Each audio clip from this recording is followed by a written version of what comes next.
Yo, what is going on, guys? So EA has finally released the majority of their top 10 ratings list for every position. Everything but center is out as we speak. And today we're going to be comparing left wings that EA released. Their top 10 left wings. Are going to show you the top 10, and we're going to compare them to the top 10 list that I made. We're going to see where that gets us. First of all, here we seen OV number 1, Jamie Benn was number 2. As we predicted, EA put him number 1, they put him number 2. But the overalls are a bit surprising here. Not to take anything away from Ovechkin, but last year both of these players were a 94 overall, and somehow Benn ended up going down 2 overall points compared to Ovi. Both of them had seasons that weren't something they were probably particularly proud of. Both ended up with 69 points.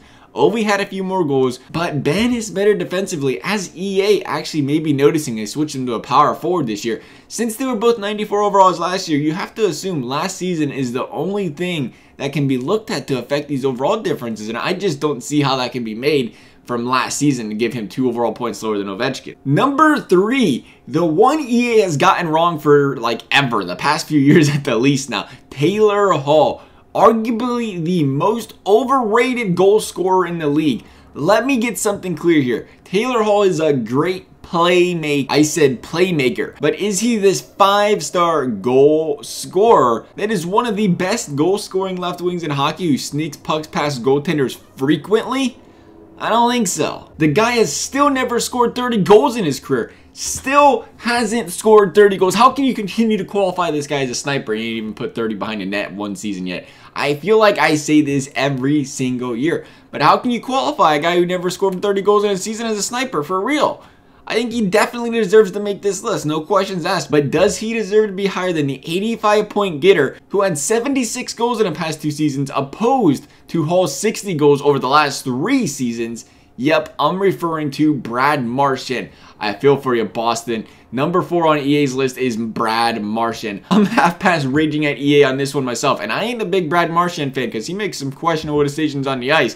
But there is absolutely no reason this guy's overall shouldn't be higher and him be a little bit higher on this list other than 87 overall. Marchand was the guy I had at number 3 on my list, while number 4 was Artemi Panarin and number 5 was Max Pacioretty. But instead, EA has Johnny Gaudreau at number 5. Again, a questionable one. When you consider he has the same overall as Marchand, it's a little bit of a head scratcher. And Gaudreau obviously isn't one of the biggest guys on the ice, so that's not going to really boost them defensive stats to help him out elsewhere other than offense. And he did definitely have a quote-unquote down year. It's hard for you to convince me a small player with only 19 goals on the season and 61 points deserves to be higher on this list than a 35 goal scorer in Max Pacioretty, who is at number 6 and the 70-plus point getter in the past 2 seasons in both of his NHL seasons to boot, in Artemi Panarin, who came in at number 7. Forsberg came in at number 8. Not sure what to think about that. I guess, I agree with it. It can go either way, but it took us to number 8.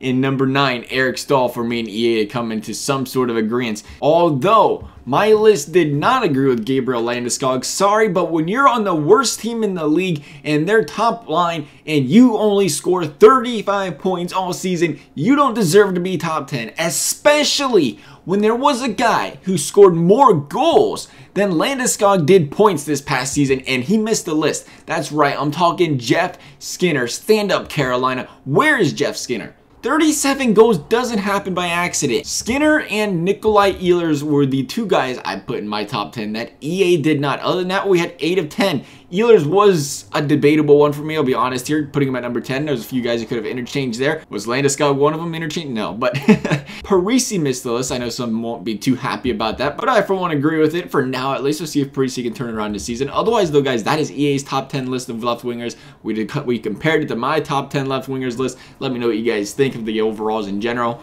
Hope you guys enjoyed the video. Thanks for watching, and we'll see you next time.